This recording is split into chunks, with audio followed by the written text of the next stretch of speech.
Bismillahirrahmanirrahim. Assalamualaikum warahmatullahi wabarakatuh. Alhamdulillah rabbil alamin. Wa bihi nasta'inu ala umuri dunya waddin. Wassalatu wassalamu ala asyrafil anbiya'i wal mursalin. Nabiyina Muhammadin wa ala alihi wa sahbihi ajma'in. Ya ayyuhalladzina amanu taqullaha haqqa tuqatih wa la tamutunna illa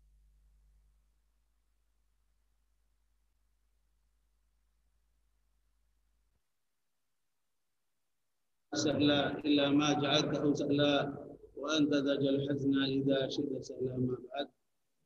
Bapak Ibu jamaah subuh yang dirahmati oleh Allah SWT, pagi hari ini kita akan membedah aslinya adalah buku saya yang alhamdulillah hasil pemikiran pada saat pandemi COVID-19. Jadi di keberadaan kita banyak di rumah, itu saya manfaatkan untuk mengarang, dan alhamdulillah yang sudah terbit 2 buku dari hasil COVID-19 ini. Insya Allah menyusul buku berikutnya sedang dalam proses. Tetapi buku ini kita awali dari pertanyaan yang saya sampaikan kepada tokoh-tokoh Islam nasional. Apa konsep yang sudah bapak-bapak yang terhormat siapkan untuk membangun kekuatan umat Islam? Namun jawaban yang saya peroleh dari mereka sangat sporadis. Ya, saya khawatir tidak punya konsep. Maka saya akhirnya menulis buku ini, ada 17 langkah untuk menguatkan potensi umat ini. Karena sebenarnya kalau kita lihat misi bangsa kita itu ada 4 secara undang-undang. Yang pertama adalah mencerdaskan rakyat seluruh bangsa Indonesia. Yang kedua adalah mensejahterakan seluruh rakyat Indonesia. Yang ketiga melindungi segala tumpah darah. Dan yang keempat berpolitik bebas aktif untuk kepentingan nasional. Kalau kita bicara bangsa Indonesia, maka mayoritas penduduknya adalah umat Islam. Tapi ketika kita melihat data, kita akan tercengang. Ya, masih ada sekitar 65% orang Islam yang nggak bisa baca Quran. Padahal kita sudah merdeka 75 tahun. Menurut sosiolog Muslim yang sangat dikagumi oleh kawan dan lawan, Ibnu Khaldun, bahwa generasi itu 40 tahun. Generasi pertama itu generasi pejuang. 40 tahun pertama dari merdeka itu masuk kategori generasi pejuang. Generasi kedua 40 tahun berikutnya, dan kita masuk generasi kedua yang tinggal 5 tahun lagi. Generasi kedua ini setengah berjuang. Jadi semangatnya akan beda dengan generasi pertama.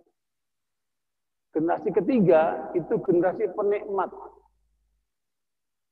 Nah, kalau 5 tahun ini kita tidak menyiapkan kader-kader umat untuk kembali sebagai generasi pejuang, maka kita akan temukan nanti banyak anak muda yang hidupnya hanya di HP, ya, untuk urusan kebutuhannya pakai fast food, dan mereka tidak mau capek-capek.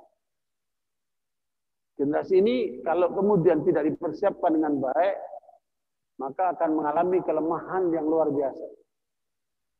Karena itu Wartabikum diperlukan satu konsep untuk bagaimana membangun kekuatan umat ini, sebab lemahnya umat Islam di Indonesia akan menjadikan lemahnya bangsa ini.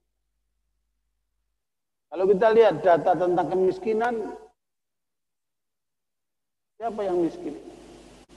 Mayoritas kita. Sampai saya sampaikan sama Pak Jokowi. Sebagaimana Pak Jokowi juga menyadari bahwa masalah terbesar bangsa ini adalah kesenjangan. Saya bilang sama beliau, kalau ada 100 orang kaya, ya, satu muslim, 99 non-muslim. Kalau ada 100 orang miskin, satu yang non-muslim, 99 muslim. Ini jomplang, Pak. Dan kita sebagai umat harus menyadari semua kelemahan kita itu. Dan coba kita kemudian bangkit. Karena educated people di kita itu cuma 5%. Ya, dan data-data di tingkat internasional, ilmuwan-ilmuwan itu 91% ada di negara-negara maju. Ya, yang ada berada di negara-negara seperti kita ini cuma 9%. Bagaimana 9% ini menggerakkan 91%? Kalau kemudian di kita cuma 5% educated people, menggerakkan 95% itu. Makanya 90% masyarakat kita terbawa oleh media umum itu. Apa yang mereka lihat, itulah yang mereka ikut. Makanya pusat-pusat excellent di tengah umat ini, termasuk masjid, termasuk pesantren, termasuk perguruan tinggi, termasuk lembaga-lembaga tingkat strategis itu, ini yang kemudian harus bergerak melangkah untuk memberikan solusi-solusi terhadap kelemahan umat ini. Pak Taufikum, silakan kita lihat tampilan dari PowerPoint yang ada ini. Ada 5 keutamaan atau kelebihan umat kita ini. Ya, yang pertama itu jumlahnya mencapai 1/4 penduduk dunia. Di data yang terakhir saya peroleh 2020, jumlah umat Islam itu 1,9 miliar. Ya, dari 7,8 miliar umat manusia. Jadi 1/4 penduduk dunia ini muslim. Tetapi kalau kita lihat kekuatan kita begitu lemahnya untuk menghadapi Yahudi yang 20 juta saja kita sudah kewalahan. Ya, jumlah Yahudi di dunia ini ada 20 juta. Tapi begitu hebat mereka mencengkram. Ya, termasuk dunia Islam, khususnya dunia Arab. Kocar-kacirkan mereka sama kelompok kecil Yahudi. Ya, dan mereka itu sangat solid sekali. Kemudian mereka melangkah dengan konsep 1897, kaum Yahudi itu ada 200 tokohnya berkumpul di Switzerland merancang 3 hal. Pertama, berdirinya negara Israel. Yang kedua, menundukkan bangsa-bangsa akan menjadi budak mereka, namanya Goyim. Yang ketiga, menghancurkan Islam dan umat Islam. Dan itu mereka jalankan betul. Persis 1947, 50 tahun setelah mereka merancang, berdirilah negara Israel. Sesuai dengan rancangan mereka. Dan merancang bukan sedang merancang. Mereka dengan kajian strategis betul. Yahudi itu berpikir 50 tahun. Pak. Jepang itu berpikir 20 tahun. Berpikir 20 tahun. Kita berpikir 5 tahun. Karena bergantian 5 tahun. Umat Islam berpikirnya apa? Belum tentu setahun. Ya, kita biasanya asal jalan, tapi tidak memiliki satu konsep roadmap jangka panjang. Makanya kata Imam Nawawi rahimahullah,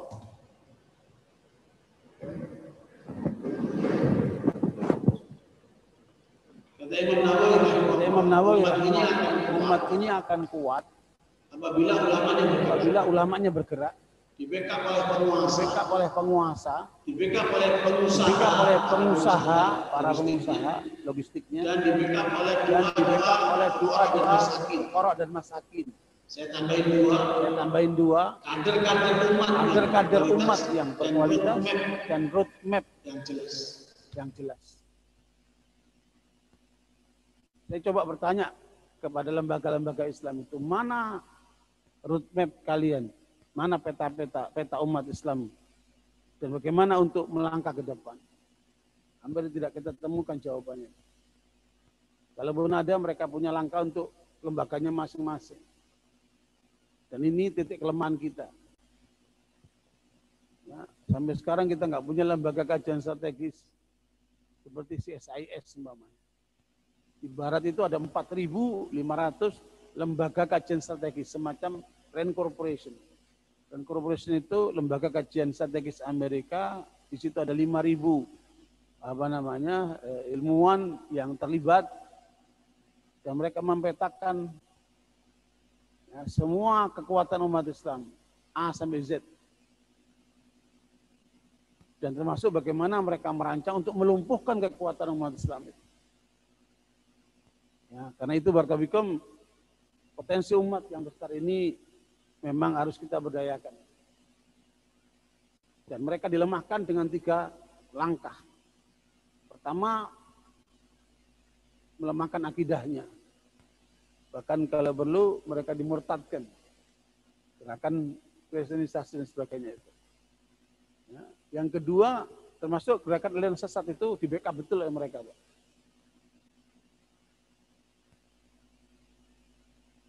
SBY itu ketika pada masa periode keduanya itu mengirim utusan ke Dewan Dakwah karena didatangi oleh utusan Inggris supaya Syiah jangan diganggu di Indonesia. Di backup oleh Inggris. Itulah Ahmadiyah dan sebagainya. Makanya Nasir Habib, tokoh Syiah yang sangat ekstrim itu dilindungi di Inggris itu luar biasa. Untuk menyerang umat Islam Sunni lewat televisinya Fadak dan seterusnya itu.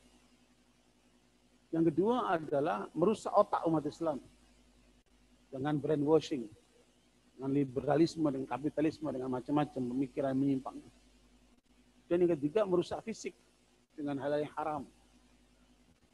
Ya, makanya potensi umat ini yang 1,9 miliar dan jumlah terbanyak ada di Indonesia ini. Sekitar 220 jutaan. Bagaimana kita memberdayakan potensi ini? Yang kedua, luas tanahnya. Ya, menurut Profesor Dr. Muhammad Imaro, dari Sambag sampai Maroke, dari Maroke sampai Maroko itu ada 35 juta kilo. Ya, yang indahnya negeri-negeri Muslim ini luar biasa. Saya sudah ke sana, saya telusuri dari ibu kota dari Rabat, Maroko, sampai saya masuk ke Eropa Barat. Nah, karena Islam pernah berjaya di Spanyol itu 800 tahun. Itu masuk lewat Maroko.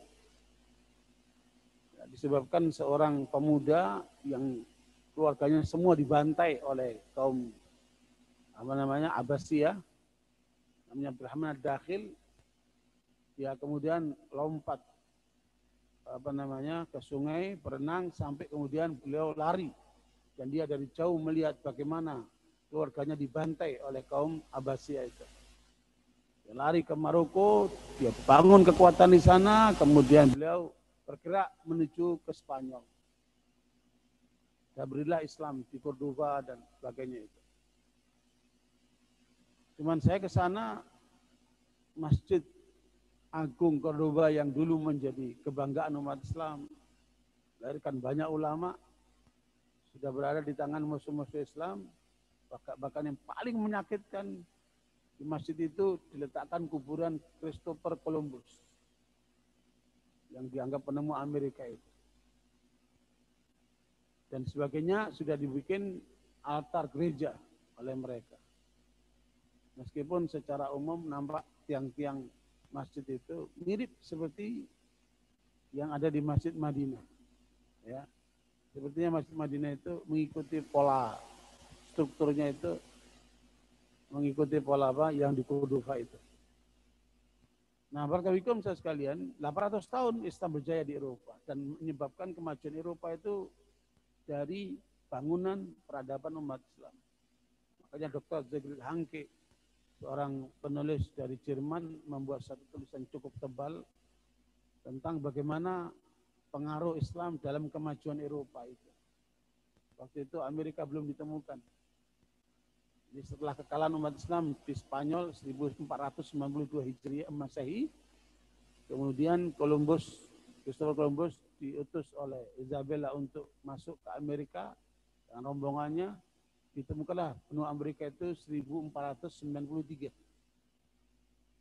Ya, kemudian mereka termasuk para pendeta dan sebagainya bergerak ke Amerika untuk mengkristenkan Amerika dan membantai ratusan juta penduduk asli Amerika, namanya Red Indian itu. Dan sampai sekarang mereka berjaya di Amerika itu dengan pola penjajahan. Nah, Islam masuk bukan lewat penjajahan.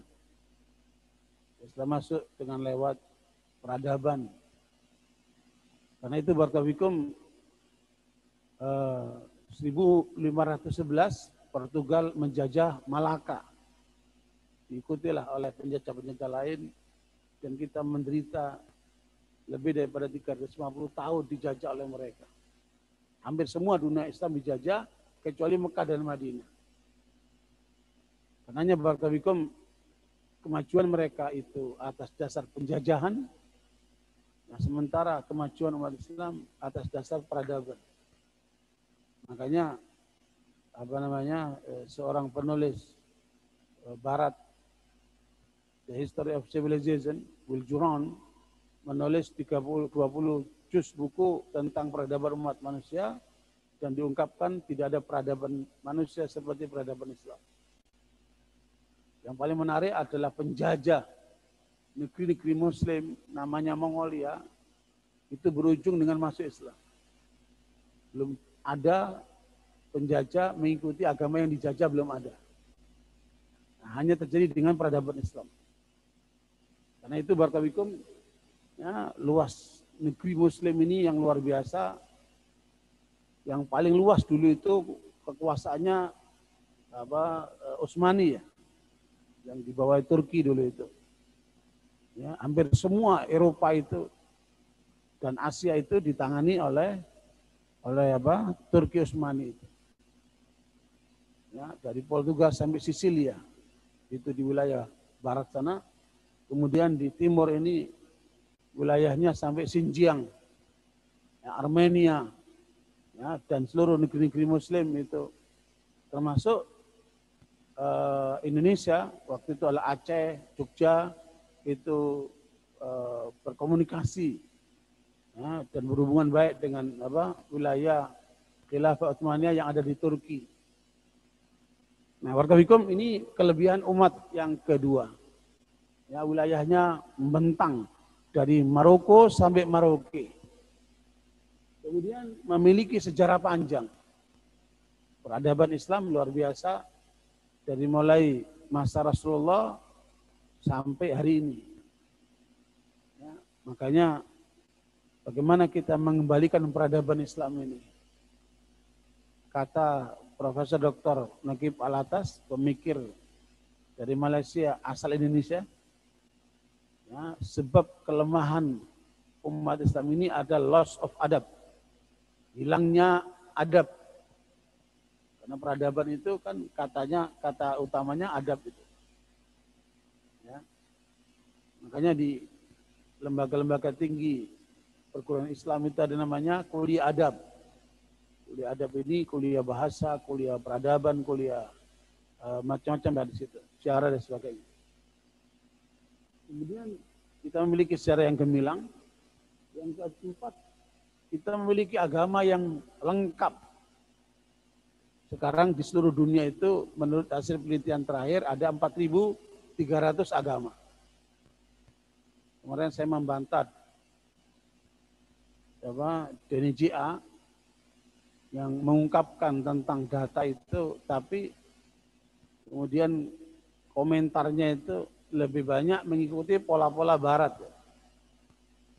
Bahwa semakin tinggi dan semakin sejahtera suatu masyarakat, satu bangsa, maka mereka semakin meninggalkan agama. Ini pola materialistis. Ya, kita tidak boleh begitu. Ni'mal malu salih lil abdi salih. Harusnya kita itu semakin sejahtera, semakin apa? Kuat beragamanya. Ya. Bahkan lebih besar peranannya seperti itu. Nah, barakallahu Islam ini way of life. Beda dengan agama lain yang hanya sebatas etika. Ya, semua dibahas dalam Islam. Dari urusan pribadi sampai urusan negara dan peradaban ini. Luar biasa. Tinggal bagaimana kita umat Islam memerankan Islam sebagaimana tadi dibaca oleh Imam. Waladzi arsala rasulahu bil huda wa dinil haq lidhirahu ala dini kulli. Ya Allah mengutus Rasulnya Muhammad bukan hanya untuk ngajarin sholat, bukan hanya untuk membangun rumah tangga, tetapi bagaimana memenangkan Islam di atas semua agama ini. Jadi Allah mengutusnya Muhammad dengan membawa petunjuk dan menerapkan petunjuk itu dalam kehidupan. Dan memenangkan Islam di atas semua agama yang ada itu. Berarti kalau ada 4.300, kita punya tantangan di 4.299 agama itu. Quran maka ini bukan main pekerjaan-pekerjaan kita ke depan ini. Kemudian yang kelima, kekayaan alam yang kita miliki umat Islam ini luar biasa. Jadi lebih daripada separuh kebutuhan dunia ini ada di negeri-negeri Muslim. Apalagi Indonesia. Indonesia ini termasuk negara kaya yang memiliki semua kebutuhannya. Apa yang ada di Indonesia ini kan? Cuman kenapa kemudian hanya dikuasai oleh segelintir orang itu?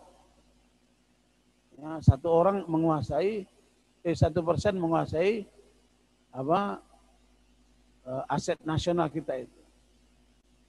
Umat Islam itu diperkirakan hanya menguasai 12% saja dari aset nasional kita.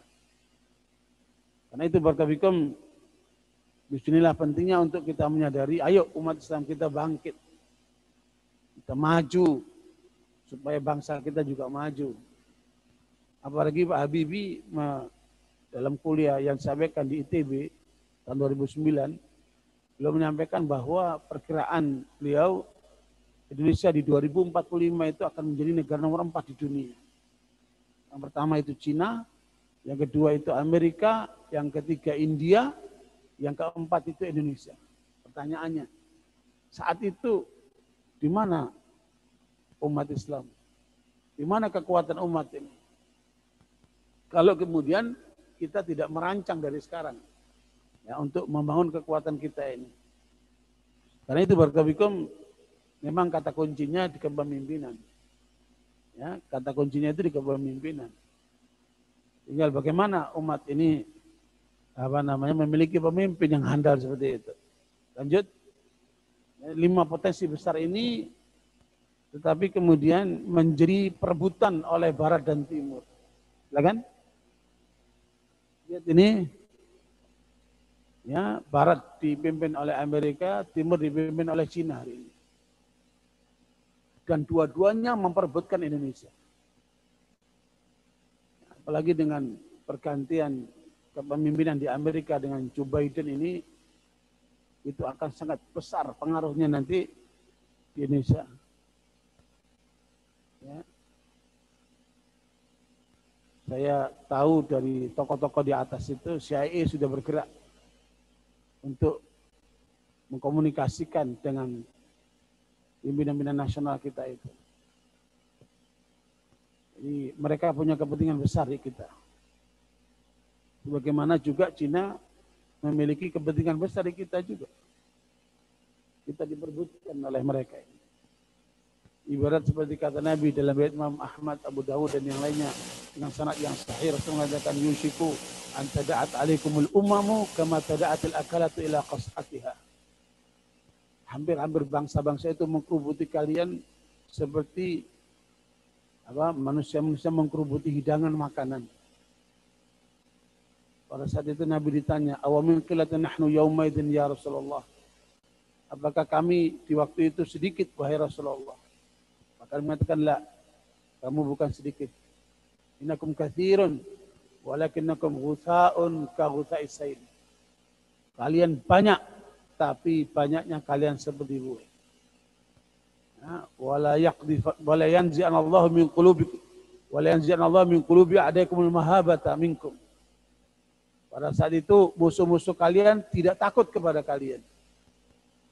Wala yaqdhifanallahu fi qulubikumul wahan. Di saat yang lain Allah menimpakan kelemahan dalam diri kalian yang namanya wahan. Qalu wa mal wahnu ya Rasulullah. Apakah yang disebut wahan itu wahai Rasulullah, kelemahan itu? Maka Nabi mengatakan hubbud dunya wa karahiyatul maut. Kalian sudah cinta dunia dan takut mati. Makanya orang Islam tidak boleh egois. Ya, kita harus sadar orientasi kita adalah bagaimana kita selamat di dunia akhirat sana. Bagaimana kita meraih surga. Sehingga semua potensi di dunia ini kita arahkan untuk meraih ridha Allah, untuk meraih surga, untuk memenangkan Islam. Sebagaimana Allah sebutkan itu di dalam surat At-Taubah ayat 24. Qul in kana aba'ukum wa abna'ukum wa ikhwanukum wa azwajukum wa ashiratukum wa amwal iqtaraftumuha wa tijaratun takhshawna kasadaha wa masakinu taradawnaha ahabba ilaikum minallahi wa rasulihi wa jihadin fi sabilihi fatarabbasu hatta ya'ti Allah bi amrih wallahu la yahdil qaumal fasiqin. Katakan wahai Muhammad kepada mereka, kepada umatmu, bila bapak-bapak kalian, anak-anak kalian, saudara-saudara kalian, istri-istri kalian, keluarga besar kalian, harta kalian yang kalian miliki, perdagangan yang kalian takuti kebangkrutannya itu, rumah-rumah tempat tinggal yang kalian suka itu, lebih kalian cintai daripada Allah, Rasulnya, dan berjuang di jalan Allah, maka tunggu saatnya Allah akan mendatangkan apa yang menjadi ketetapannya, dan Allah sungguh tidak memberikan petunjuk kepada orang yang fasik. Ikhwan barakallahu, ini peringatan dari Allah SWT supaya kita memperhatikan untuk apa kita hidup ini. Nah, itulah kenyataannya kita diperebutkan oleh Barat maupun Timur yang kita sebut dengan asing dan aseng. Kalau kemudian Wikileaks menyebutkan pertemuan Menteri Luar Negeri Amerika dengan Menteri Luar Negeri Cina membahas tentang Indonesia. Kata Menteri Luar Negeri Amerika, kita sama-sama punya kepentingan di Indonesia, jangan kita ribut, jangan kita berantem. Masing-masing kita mengambil bagiannya. Karena masyarakat Indonesia itu, kata Menteri Luar Negeri Amerika, beda dengan masyarakat bangsa lain. Kalau bangsa lain itu yang perang itu tentaranya, tapi kalau masyarakat Indonesia itu bukan cuma tentara yang akan perang, rakyatnya pun ikut perang. Begitu peringatan Menteri Luar Negeri Amerika menurut penjelasan Wikileaks. Memang bangsa Indonesia ini beda. Ya, makanya kesadaran ini harus kita miliki untuk kemudian kita coba merecovery atas apa yang sudah terjadi. Kemudian apa solusinya? Lanjut. Allah menyebutkan wa'iddu lahum mastata'tum min quwwatin wa biribatil khayli turhibuna bihi aduwakum wa adullahi wa aduwakum. Surat silakan lihat Mas. Lanjut. Surat Al-Anfal ayat 60, Allah memerintahkan kita untuk menyiapkan kekuatan. Ya. Dan tentunya kita punya sejarah yang luar biasa, telah terbukti bisa mengalahkan kekuatan Parsi dan Romawi. Ya, dan alhamdulillah kemegahan yang ada di Turki itu adalah merupakan bentuk kemenangan umat Islam yang sampai hari ini kita bisa menyaksikan. Ya, termasuk Masjid Hagia Sophia yang kemarin dihidupkan kembali oleh Erdogan. Jadi kalau kemudian Eropa diambil, kalau Spanyol diambil oleh mereka, maka Turki dulu adalah merupakan ibu kotanya Eropa, Romawi. Dan itu jatuh di tangan umat Islam. Jadi mulai sejak para sahabat mereka mencoba untuk menguasai benteng Romawi di Turki itu. Tapi baru berhasil pada masanya Muhammad Al-Fatih. Nah, barakallahu sekalian, kekuatan inilah yang harus kita persiapkan atas perintah Allah. Makanya definisi kekuatan, lanjut. Ya. Kekuatan adalah kemampuan dan daya tahan manusia dalam menjalankan kehidupannya sesuai dengan ajaran Islam. Inilah panduan bagi umat Islam, bagaimana kita menyiapkan kekuatan kita, potensi kita. Kemudian lanjut, kekuatan itu adalah dengan ilmu dan Al-Quran, kemudian secara fisik itu latihan memanah, dan kekuatannya adalah ini yang dipraktekkan oleh Kopassus ya. Kopassus ini ambil ayat ini, Pak. Ya. Iyyakum minkum 'ishruna sabiruna yaghlibu mi'atain. Kalau kamu 20 harus bisa mengalahkan 200 orang. Kopassus itu kekuatannya 1 harus bisa mengalahkan 10 tentara biasa. Itu kemampuan Kopassus. Itu harusnya dimiliki oleh umat Islam, tetapi Allah kemudian meringankan. Al-ana khafad ankum wa alima anna fikum dha'fa wa iyyakum minkum mi'atun sabiratun yaghlibu mi'atain. Kemudian Allah ringankan kekuatan umat Islam secara fisik, 1 orang harus mengalahkan 2 orang. Itu ada pengurangannya, ada peringanan gitu. Kemudian rumus kekuatan, lanjut.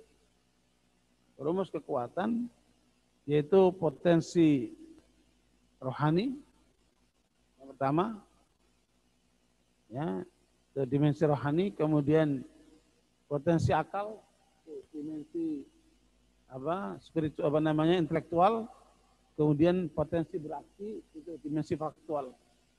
Maka jadilah kekuatan dahsyat.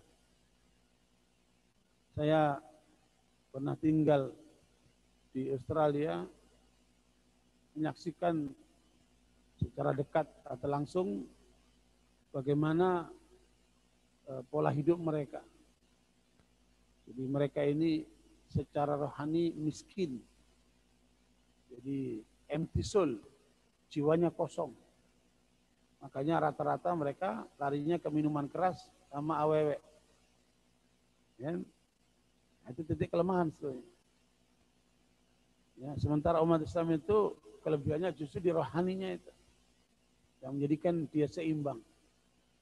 Nah, tinggal bagaimana kemudian potensi akal dan potensi beraksinya ini, kesadaran untuk melakukan action, sehingga kemudian kita menjadi satu kekuatan.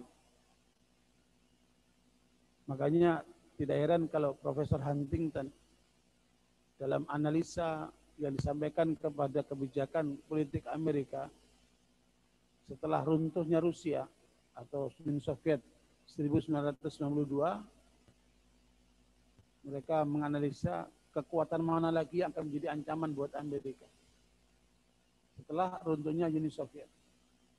Maka disimpulkan kalaupun kekuatan itu adalah kekuatan umat Islam. Sehingga kemudian mereka merancang membuat isu terorisme itu. Jadi isu terorisme itu dibuat oleh mereka untuk menghancurkan kekuatan umat Islam. Dalam satu forum diskusi di Undip Semarang, saya waktu itu didampingkan dengan Jenderal Z.A. Maulani. Waktu itu beliau ketua Bakin, sekarang jadi BIN. Seorang yang punya kapasitas dan tentunya data yang lengkap. Saya bilang, silakan Bapak bicara dulu. Kata dia, tidak, adik dulu. Saya diberikan untuk bicara, maka saya ungkapkan tentang akar terorisme. Ya, dan bagaimana kemudian sampailah ke Indonesia. Dan akar terorisme itu ada di Yahudi, Pak. Makanya sampai sekarang itu, Israel, negara Israel itu melakukan pembantaian terus-menerus sampai hari ini di Palestina. Tapi yang anehnya, tidak disebut sebagai negara teroris. Aneh kan? Padahal akar terorisme itu dari Yahudi ini. Di Amerika itu kekuatan Yahudi itu dibagi menjadi 3. Ada namanya AIPAC, itu gerakan politik. Seorang tidak akan menjadi presiden di Amerika atau anggota dewan kecuali melalui fit and proper test lewat AIPAC ini, American Israeli Committee. Ya. Kemudian kalau ada terpilih menjadi presiden atau pengambil kebijakan di Amerika dan merugikan Israel atau kepentingan Yahudi, maka yang bergerak adalah ADL, Affirmation Defense League. Ini kelompok Yahudi yang khusus melakukan karakter assassination. Umpamanya Clinton waktu itu menolak satu kebijakan Yahudi, maka dia diisukan selingkuh dengan Lewinsky waktu itu kan. Itu kerja ADL ini, Pak. Affirmation Defense League. Kalau kemudian tidak juga berhenti untuk menolak kebijakan Yahudi, maka kelompok ketiga yang bergerak namanya JDL, Jewish Defense League, ini bagian eksklusif, Pak. Termasuk John F. Kennedy itu dieksklusif kelompok ini, Pak. Nah, kelompok ini didirikan oleh Mir Kahini, tokoh Yahudi yang bagian eksklusif, Pak. Termasuk tokoh umat Islam yang ada di Amerika, Ismail Faruqi. Dr. Ismail Faruqi ini pemikir besar Islam keturunan Palestina di Amerika. Dieksklusif oleh kelompok ini, Pak. Jewish Defense League. Nah, kemudian bagaimana Yahudi masuk ke Indonesia? Dengan datangnya VOC ke Indonesia itu membawa kelompok Yahudi di tengah mereka, Pak.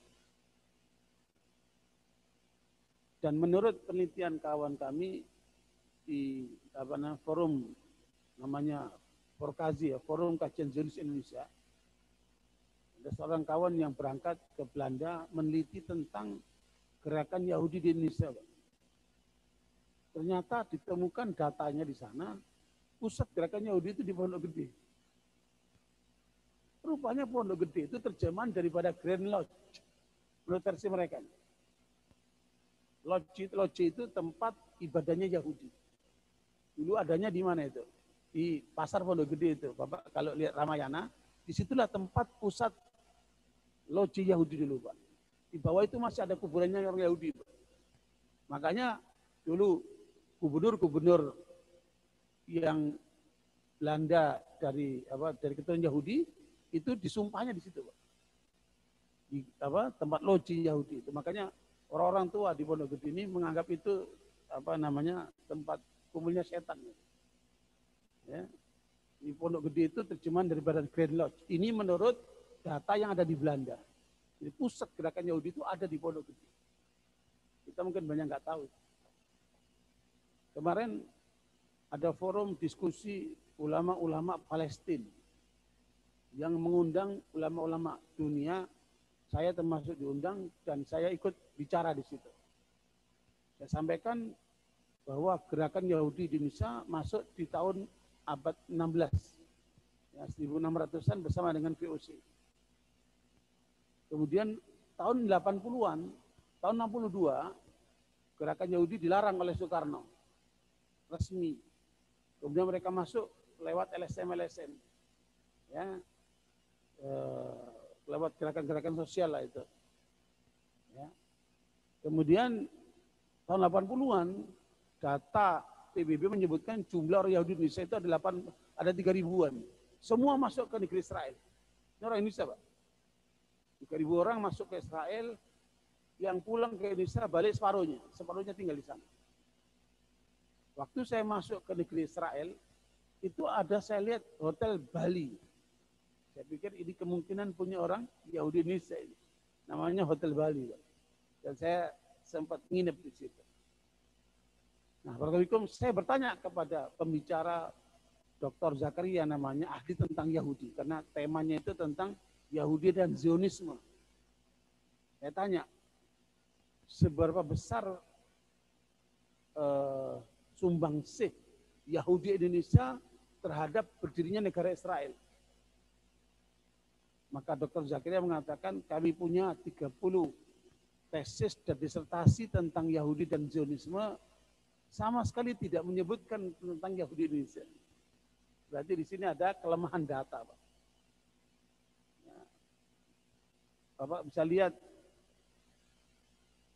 sisa-sisa loji-loji Yahudi di Surabaya, di Jogja, di Semarang, di Jakarta, di Medan, di kota-kota besar itu masih ada Pak sisa-sisa loji-loji Yahudi itu. Kalau yang di Pondok Gede sudah diganti jadi pasar itu. Nah, karena itu Barakallahu gerakan Yahudi Indonesia sekarang pusatnya ada di Manado. Dan yang kemudian di sana justru simbol-simbol Yahudi itu dibangun dengan APBD. Ada di mana? Di Manado. Waktu peristiwa Polikara, masjid Islam, umat Islam dibakar di sana, kita kirim fact finding sejumlah orang untuk meniti ke sana, Pak. Ternyata ditemukan di Tolikara, ini kan wilayah Indonesia, Pak.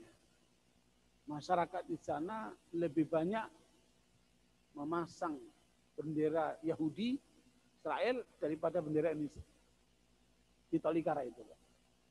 Jadi waktu terjadi pembakaran itu, di sana ada utusan Yahudi yang sedang berada di sana, Pak. Jadi mereka ingin betul-betul bagaimana menguasai Papua itu. Harusnya ini disadari oleh pemerintah kita. Ada gerakan asing di sana itu. Karena itu Barakallahu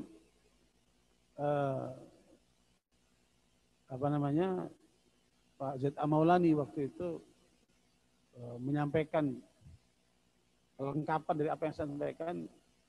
Kemudian setelah itu saya lihat beliau menulis buku tentang gerakan Yahudi di seluruh dunia termasuk di Indonesia.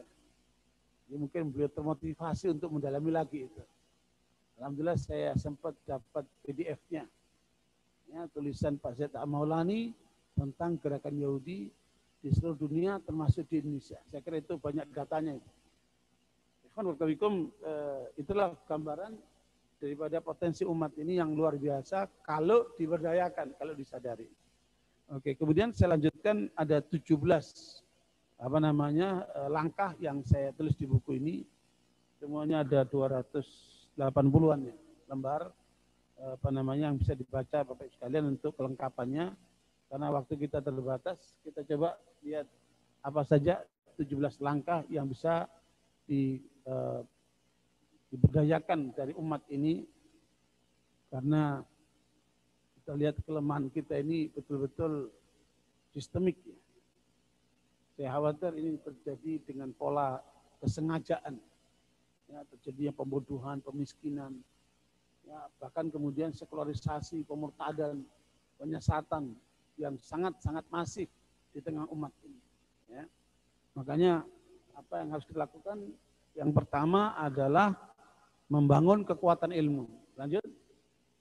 Ini ada 17 langkahnya, Pak ya.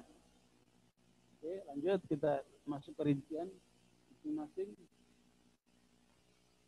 Ini 17 langkah ya untuk membangun kekuatan umat ini. Kita coba rinci dari lanjut. Kita punya waktu sampai jam 6. Ini kekuatan ilmu, Pak. Terus, sebab kalau bicara peradaban, maka landasan pertama adalah ilmu, Pak. Ya, kalau umat Islam 65% nggak bisa baca Quran, berarti ilmu tentang Islamnya lemah sekali. Ya, keilmuan ini baik itu ilmu Islam ataupun ilmu duniawinya ini. Makanya Rasulullah membagi hamba itu menjadi 4 ya. Dalam riwayat Ibnu Hibban dengan sanad yang sahih, ada 4 jenis manusia kata Nabi. Yang pertama, manusia diberikan oleh Allah kemampuan ilmu agama, tapi sekaligus dikasih kemampuan ilmu dunia.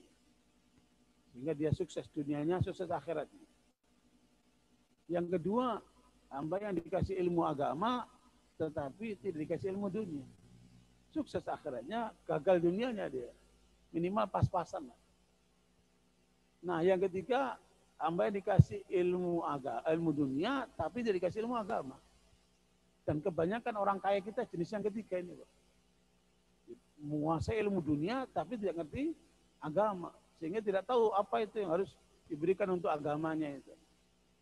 Nah, yang keempat, tidak diberikan ilmu agama, enggak juga dikasih ilmu dunia. Miskin tapi sombong. Nah, ini manusia gagal ini. Tentunya harapan kita bisa mencapai yang pertama, maka ke arah sanalah anak-anak kita didik. Bagaimana anak-anak kita itu, cucu kita sukses secara duniawi, sukses juga secara ukhrawi. Tetapi Pak Habibie menyadari di masa akhir hayatnya, pada saat beliau memberikan kuliah di hadapan para mahasiswa Indonesia di Kairo, beliau menyadari, saya baru sadar ternyata ilmu agama itu lebih penting daripada ilmu pengetahuan dan teknologi. Pak Habibie ini manusia kelas internasional. Justru menyadari di akhir hayatnya. Ya, makanya jangan sampai kita terbalik. Ya, seperti yang dialami oleh seorang bapak-bapak doktor dari Bandung. Si dokter ini punya harapan anak-anaknya semua kuliah di luar negeri. Dia punya 3 anak laki-laki. Dan kemudian beliau berhasil mengirim 3 anaknya sekolah di Amerika. Dengan bangganya anak-anak itu berada di luar negeri. Kemudian tidak lama, kemudian istrinya sakit. Maka bapak ini menelpon 3 anaknya ini agar salah seorang maulah pulang ke Indonesia menjumpai ibunya. Karena ibunya sudah manggil-manggil. Dan ibunya sudah kondisinya sangat parah. Dari 3 anaknya tidak satu pun bersedia pulang. Dan alasan yang masih mau ujian, dengan alasan yang sudah kerja, dan macam-macam. Tidak satu pun yang memenuhi keinginan bapaknya untuk anaknya pulang menghadapi ibunya. Untuk melepaskan kerinduan ibunya. Sampai meninggal ibunya, tidak seorang pun anak mereka yang pulang. Bapak ini kemudian menyesal atas apa yang terjadi. Kemudian dia jual semua kekayaannya, dia pindah masuk ke pesantren. Dan dia merasa kehilangan anak-anaknya itu. Dan jangan kita seperti orang ini. Karena itu barakallahu arahkan anak kita dengan ilmu agama yang memadai dan berikan mereka bekal skill untuk hidup, ya, supaya mereka sukses duniawi dan ukhrawi. Jadi ini ilmu saya sekalian. Jadi ilmu inilah yang kemudian harus menjadi bangunan dasar kalau kita ingin membangun generasi hebat. Makanya Obama mengatakan tidak ada agama yang mengajar Islam. Ya, karena ayat pertama apa? Iqra. Orang itu kalau pinter, maka tandanya dia banyak membaca. Baik itu membaca ayat Quran atau membaca fenomena alam. Ya. Dan tidak ada agama yang mengajarkan umatnya untuk kaya seperti Islam. Nah, Islam mengajarkan zakat untuk masing-masing orang. Makanya ilmu ini adalah kata kunci dari 17 langkah yang menjadikan umat ini kuat. Begitu seterusnya, karena sudah dengar suara peringatan masuk surga ini. Mungkin kita cukup sampai di sini saja, mungkin bisa didiskusikan, kalau ada tanya jawab, dipersilakan. Ya, selebihnya nanti silakan baca buku ini untuk pendalamannya, ya, dari 17 langkah yang saya bikin, mudah-mudahan itu ada yang mengadopsi, ya. Karena beberapa waktu yang lalu tokoh-tokoh UMI di Makassar minta untuk bedah buku ini. Diikuti oleh sejumlah para pakar di sana, profesor, dokter, sebagainya. Kemudian salah seorang mereka bertanya ke saya, kalau Bapak jadi presiden, apa yang Bapak lakukan? Apakah akan Bapak rubah jadi khilafah? Pertanyaan Bapak dari Makassar itu. Saya bilang bahwa politik dalam Islam itu bukan masuk akidah, tapi dia masuk fikih. Ya, khilafah itu hanyalah instrumen, bukan tujuan. Maka dalam sejarah Islam ada khilafah, ada kerajaan, ada emirat, ada kesultanan. Ya, bukan instrumen itu yang pokoknya. Tapi bagaimana kemudian dua di dalam Islam itu, surat Al-An'am ayat 115. Wa tammat kalimatu rabbika sidqan wa adla. Islam ini intinya adalah menegakkan kebenaran dan keadilan. Dua kata kunci. Dan ini universal. Dan inilah yang saya nasihatkan kepada Pak Jokowi. Tegakkan kebenaran, tegakkan keadilan. Itu artinya apa? Menegakkan Islam. Ya, karena itu Barakallahu beberapa waktu yang lalu buku ini juga dibedah lewat Zoom oleh salah satu pihak, diikuti oleh lebih daripada 4.000 orang. Sampai bandwidth-nya itu jebol. Kebanyakan orang. Ya, alhamdulillah responnya bagus. Cuman karena pandemi, kita nggak bisa bedah buku ini di daerah-daerah. Ya, kalau nggak ada pandemi, mungkin setiap daerah bisa mengadakan bedah buku ini.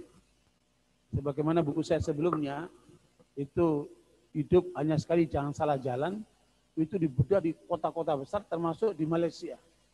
Ya, alhamdulillah responnya luar biasa. Karena setiap orang pasti ingin bahagia. Kan? Oke, alhamdulillah silakan kalau ada tanya jawab atau mungkin ada mau nambahi, mengkritisi silakan. Dari konsep yang saya sampaikan ini. Assalamualaikum warahmatullahi wabarakatuh. Waalaikumsalam.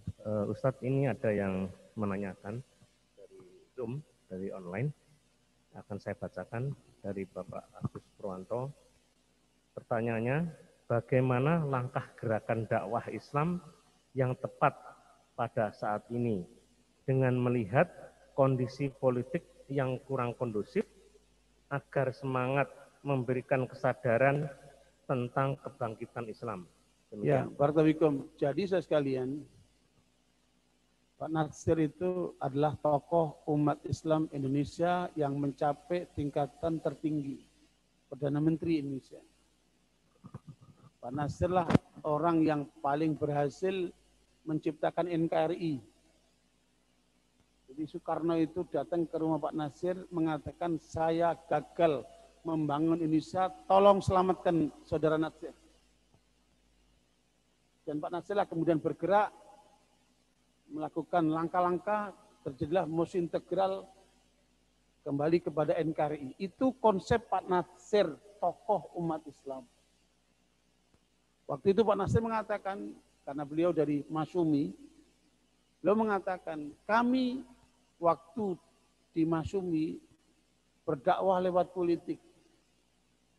Ketika Masyumi dibubarkan sama Soekarno, maka kemudian Pak Natsir mengatakan, karena berdakwah lewat politik dilarang, maka kami berpolitik dakwah.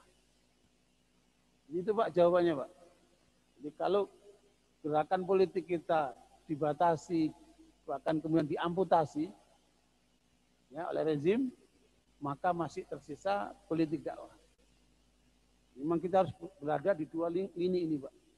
Meskipun kalau kita melakukan kajian perbandingan Indonesia dengan Turki, ya, karena masyarakat itu hanya dua saja Pak, politik society sama civil society. Umat Islam Indonesia kuat di civil society, tapi lemah di politik society. Sementara Turki, mereka kuat di politik society, tetapi lemah di civil society. Makanya di Turki itu masjid-masjid masih banyak kosong. Perempuan muslimah banyak gak jilbab. Ya, lembaga-lembaga Islam Indonesia jauh lebih besar daripada yang di Turki. Karena civil society kita hebat. Perguruan tinggi muslim itu ada sekitar 808 Pak. Perguruan tinggi Islam. Ya, pesantren itu ada mencapai 30.000 pesantren. Ya, sekolah-sekolah Islam luar biasa. Panti-panti asuhan, lembaga-lembaga Islam, masjid-masjid ini mencapai 1 juta masjid. Dan itu dibangun oleh umat Islam sendiri Pak. Tidak terlibat pemerintah. Tidak ada bangsa yang membantu pemerintahnya seperti umat Islam Pak di Indonesia Pak. Kalau kita lihat bangsa-bangsa lain sana, itu peranan pemerintahnya kuat sekali untuk mensejahterakan rakyatnya, membangun ekonomi, membangun pendidikan, itu dari pemerintahnya. Tetapi kita enggak. Justru umat Islam membantu pemerintah ini. Tapi aneh kalau kemudian umat Islam yang dimusuhin. Aneh. Kemerdekaan bangsa ini mayoritas oleh umat Islam. Tapi sejak zaman Orde Lama yang dimusuhi umat Islam. Partai Masyumi dibubarkan oleh kita. Maka dikasih jalan buat PKI itu kan, lewat Nasakomnya itu. Orde Baru bersama dengan umat Islam lewat TNI itu mampu menyelesaikan itu PKI. Serta Orde Baru tampil dalam pemerintahannya yang dimusuhi umat Islam, Pak. Sampai kemudian bangunlah itu asas tunggal Pancasila itu. Itu yang dipukul itu umat Islam, Pak. Luar biasa Orde Baru itu, pukulannya terhadap umat Islam. Soeharto sadar di masa akhirnya. Sadar dia. Di masa akhirnya. Dia bikinlah itu bank muamalah, dia berangkat haji. Tapi musuh-musuh Islam tidak suka. Diruntuhkanlah dia. Tapi umat Islam sudah remuk. Nggak siap memimpin. Ya, begitulah waktu reformasi ini. Umat Islam remuk. Makanya kita bangkit ini dengan susah payah. Itu pun kalau sadar. Kalau kita sadar, kita bisa akan menjadi kekuatan baru nanti. Coba Bapak lihat tuh di tingkat politik. Diremukkan semua, Pak. Politik kita ini hancur-hancuran. Pragmatisme. Semua pakai duit. Mana ada partai berdiri tanpa duit? Ya. Jadi saya sekalian, kalau bicara bagaimana yang harus dilakukan, kita kuatkan dakwah. Kita punya masjid, kita punya pesantren, kita punya perguruan tinggi, kita punya umat. Ayo kuatkan ini. Bikin jaringan. Jangan jalan sendiri-sendiri. Selama ini kita ini sama-sama kerja, Pak. Belum kerja sama. Itu kata kuncinya itu. Bikin jaringan. Ayo kita berangkulan untuk menguatkan umat ini. Alhamdulillah konsepnya sudah dibuat kan. Tinggal bagaimana melangkah ini kan. Makanya kata pemikir Mesir, Dr. Muhammad, Profesor Dr. Muhammad Imaro, umat Islam itu butuh cuma dua, Pak. Al-iradah wal-idarah. Al-iradah itu keinginan. Mau nggak maju? Sadar nggak kita ini diinjak-injak seperti ini? Kalau kita sadar, baru kita akan bangkit, Pak. Jangan tidur terus. Gitu. Keinginan dulu ini dipacu dulu. Kalau udah punya keinginan, tinggal manajemennya nih. Manajemen kolektif kayak apa itu? Kan kata kunci tadi apa? Kepemimpinan. Bagaimana kepemimpinan umat ini kan? Kita punya orang-orang hebat itu kan. Tapi jalan sendiri-sendiri. Bahkan saya menemukan ada seorang profesor bilang, Alhamdulillah Pak Ustadz, saya sudah pensiun, sekarang bisa sholat 5 waktu di masjid. Astagfirullahaladzim. Kok profesor cara berpikirnya begini coba itu? Bukan dia bagaimana menjadi penggerak umat sebagai orang yang pintar kan? Nah jenis kayak gini kan nggak sedikit, Pak. Pasif dia. Harusnya kita ini proaktif. Bukan cuma aktif, proaktif. Membangun umat, mendorong umat, memajukan umat. Sebagaimana pihak lain mereka bekerja juga, Pak. Saya kira itu ya, barakallahu itu.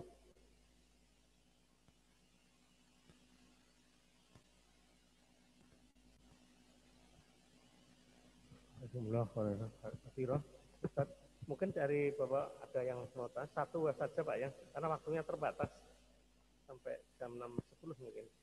Kasih mic-nya, Pak. Ya, mic-nya dikasih. Satu. Dia taruh kasih mic-nya. Oh iya.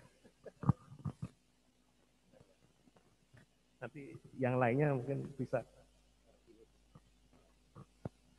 Terima kasih. Assalamualaikum warahmatullahi wabarakatuh. Waalaikumsalam. Jadi menarik dari jawaban Bapak bahwa perbandingan Turki sama Indonesia, bahwa di Turki itu politik society-nya yang kuat, sementara social society-nya kurang. Kalau Indonesia sebaliknya, social society-nya kuat tapi politik society-nya malah lemah. Nah, kalau saya lihat di kondisi sekarang, sebenarnya ada kemungkinan gitu loh, bahwa ada komando tunggal yang merangkul semua civil society kita sehingga menjadi political society. Contohnya misalnya Habib Rizik gitu loh, pada saat beliau balik itu salah satu ikon yang bisa menyatukan. Tapi kita lihat sikap dari pemerintah dengan berbagai macam cara, beliau belum bisa dibungkam gitu loh. Jadi bagaimana caranya? Karena kalau tetap centang perenang begini ya nggak akan jadi satu komando, ya sulit gitu loh. Bagaimana caranya supaya itu bisa terbentuk civil society-nya menjadi political society. Ya, Barakallahu. Pertanyaan bagus sekali. Tetapi begini Pak, kita ini bangsa yang besar, umat yang besar. Nggak mungkin bergantung dengan satu orang Pak. Harusnya kepemimpinan kita ini kolektif. Makanya ketika saya ditanya oleh seorang mu'alaf dari Amerika Latin, pertanyaan begini, di setiap negara di dunia ini ada muftinya. Di Saudi ada muftinya, di Mesir ada muftinya. Bahkan di Amerika, di Australia ada muftinya. Ya, Malaysia pun ada muftinya. Bahkan setiap bagian negara mereka, 13 bagian itu ada muftinya masing-masing. Dia tanya, Indonesia siapa muftinya? Bapak bisa jawab nggak? Siapa mufti Indonesia? Nggak ada. Jadi kan kita fatwa dari MUI, kolektif. Kan? Bahkan saya jauh lebih parah lagi. Kalau di Indonesia setiap muslim mufti, tanya aja pasti dia jawab. Kekacauan agama kita ini dahsyat. Di Indonesia ini Pak, kekacauan beragamanya rusak. Luar biasa. Kalau Bapak tanya tentang vaksin, tentang kesehatan, yang berhak bicara siapa? Dokter ahli lah. Ya kan? Jangan cuma jamu.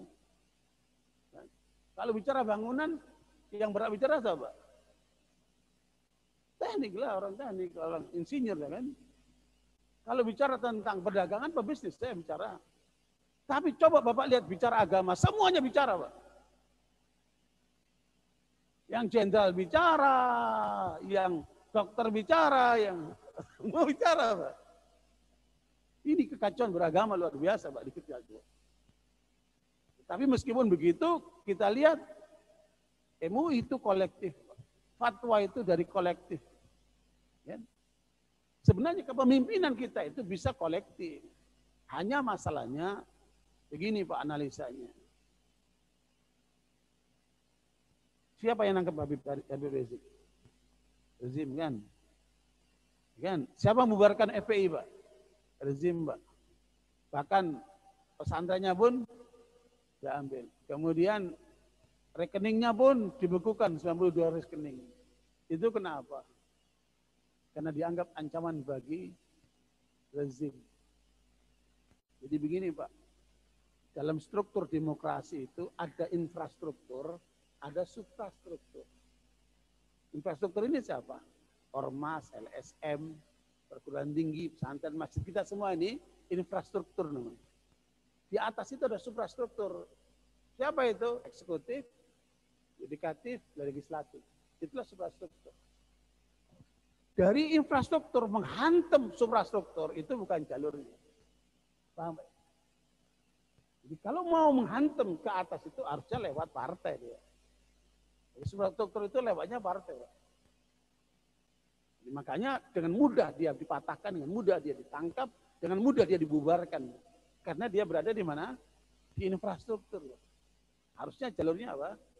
Suprastruktur. Gitu. Itu demokrasi namanya, Pak. Ya, demokrasi itu kan istilahnya itu rule of game. Rule of game. Jadi nggak bisa suprastruktur menghantam infrastruktur menghantam suprastruktur karena itu bukan jalur. Ini harus kita perbaiki. Ya, kita perbaiki. Insya Allah kalau konsolidasi umat ini bagus, Pak. Mereka nggak main-main, Pak. Ya, kalau konsolidasi umat ini bagus, mereka nggak main-main. Kata Abu La'la Maududi, seandainya kekuatan lawan itu taruhlah gajah dia. Amerika kayak Cina kayak dia gajah, Pak.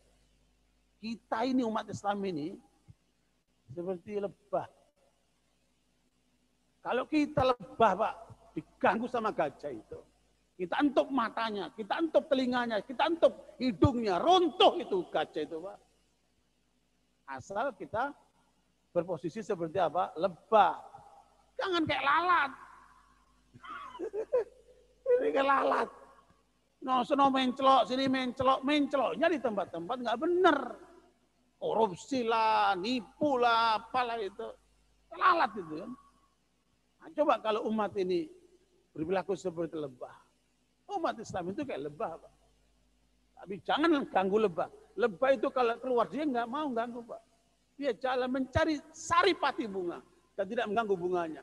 Dia proses jadi madu untuk menyehatkan orang banyak. Tapi jangan macam-macam dengan lebah. Satu diganggu, satu koloni itu akan menyerang, Pak. Begitu harusnya umat Islam itu. Tapi masalahnya ini kesadarannya ini masih belum muncul. Kalau muncul kesadarannya, satu umat ini, Pak. Kita punya semua, Pak. Justru pemerintah ini dibantu besar oleh umat Islam, cuma dia nggak sadar aja itu. Begitu besar peranan umat ini, kan. Cuma mereka nggak sadar aja. Tapi nanti ada saatnya, ada hisab, kan.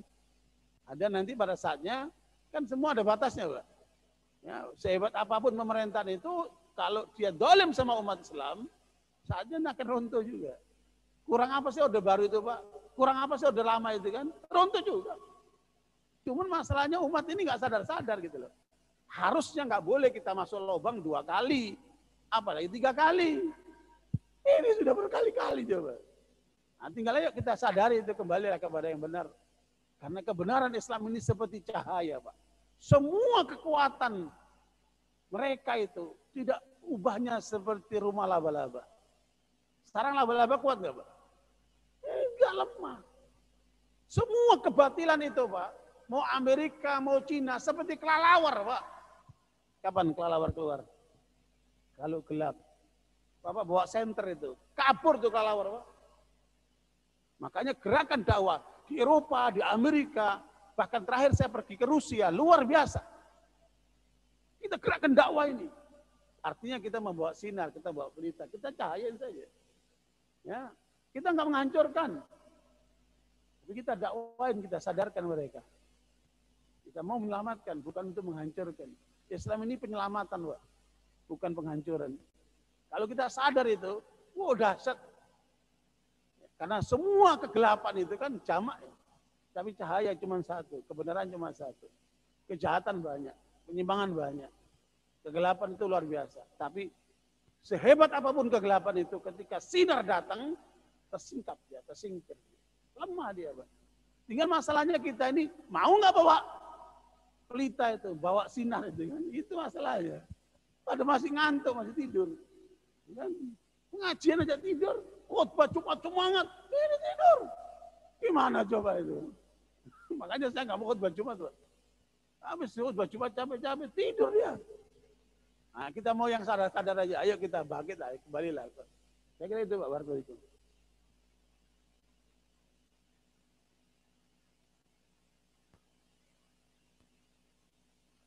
Masya Allah, luar biasa. Memang tausiah pagi ini sangat menarik dan bagaimana sikap kita sebagai umat Islam. Mari kita bersatu dan berbuat, yang penting itu. Itu kata kuncinya. Ya, jadi jangan sampai sudah banyak didengungkan umat Islam itu banyak seperti buih, tapi tidak bisa berbuat sesuatu. Ini yang disayangkan. Untuk itu, marilah kita masih ada waktu bersatu yang penting dan berbuat dan berbuat sekecil apapun. Tanpa itu ya sudah, kita dijajah terus. Termasuk peranan masjid ini, Pak. Peranan masjid ini harus menjadi kekuatan umat. Ya, saya mau nambah dikit saja. Kenapa sekolah-sekolah Kristen yang hebat-hebat itu murah? Kenapa? Karena 60% biaya sekolahan itu ditanggung oleh gereja. Ada nggak masjid satu saja yang memake-up sekolahan-sekolahan Islam? Ada nggak? Nggak ada, Pak. Coba kita sadarin itu. Kenapa sekolah-sekolah Islam itu mahal-mahal? Sehingga orang-orang Islam yang nggak punya kemampuan nggak bisa nyekolahkan anaknya, meskipun anaknya pinter, Pak. Karena mahal semua itu, kan? Coba kita punya peran lah. Coba kalau setiap masjid ini, Pak, bikin satu warung gratis untuk orang yang nggak mampu itu, bikin satu itu. Kalau semua masjid bikin, nggak ada orang miskin di Indonesia ini, Pak. Masalahnya peran kita ini yang harus kita munculkan. Itu perbuatan itu. Ya, warga hukum. Saya kira itu, Pak, ya, waktunya sudah jam 6 ini lebih. sebetulnya masih ada dari Zoom. Ya, Satu ya, waktunya ini. Waktunya sudah terlalu selebihnya suruh baca ini, Pak. mundur. Ya, Ya. selebihnya suruh baca ini. Ya, mungkin nanti yang belum bisa bertanya kita selesai secara adat saja. Mungkin langsung ke Ustadz. Yang penting yaitu tadi bersatu dan berbuat. Umat Islam katanya paling banyak di Indonesia Namun demikian sampai detik ini belum bisa berbuat banyak. Ya, itu keadaan yang sekarang. Makanya kita mendatangkan Ustadz bagaimana menyemangati untuk kita semuanya.